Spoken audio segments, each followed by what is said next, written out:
Hello guys, electricity का example number 11.4 यानी कि क्वेश्चन नंबर आपका 4 है। इस क्वेश्चन क्या कह रहा है, देखिए। जब कोई विद्युत हीटर विद्युत स्रोत से 4 एम्पियर विद्युत धारा लेता है, इसका मतलब क्या है, आई आपको दे दिया है। तब उसके टर्मिनलों के बीच यानी दो जो टर्मिनल होते हैं उनके विभवांतर 60 वोल्ट है। विभवांतर कितना है, दोनों के बीच 60 वोल्ट का है। उस समय विद्युत हीटर कितनी विद्युत धारा लेगा।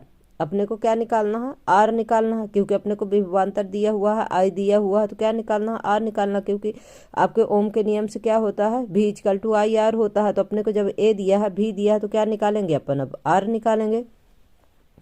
फिर कहता है कि जब विभवांतर को 120 यानी कि 120 वोल्ट तक बढ़ा दिया जाएगा तब कितना होगा प्रतिरोध आपका। तो इसमें क्या करना है, देखिए।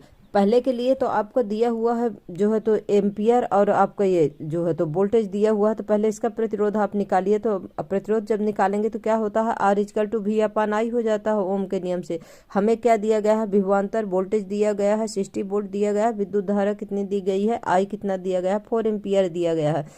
ओम के नियम के अनुसार R = V/I, तो 60/4 हो जाएगा। जब 60/4 हो जाएगा आपका, तो आपका जो 4 का जो है तो इसमें क्या कर देंगे, भाग दे देंगे। तो कितना हो जाएगा, 15 चौको 60 हो जाएगा।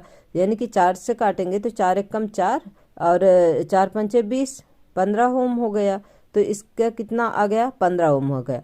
जब इसके वोल्टेज बस को बढ़ाएंगे, कितना बढ़ा देंगे, इसका प्रतिरोध आ गया, आपका प्रतिरोध कितना आ गया, 15 ओम आ गया। और इसका वोल्टेज कितना बढ़ा देते हैं, 120 वोल्टेज कर देते हैं। जब 120 वोल्टेज किया जाता है, विद्युत धारा I = V/R निकालते हैं। फिर इसमें क्या निकालते हैं अपन, I निकालते हैं। पहले में क्या निकालते हैं, प्रतिरोध निकालते हैं। दूसरे में क्या निकालते हैं, I निकालते हैं। V/R हो गया तो 120 वोल्ट बटे 15 ओम हो गया। 15 का भाग देंगे 120 में कि तो कितना हो जाएगा, 15×8 120 हो जाता है।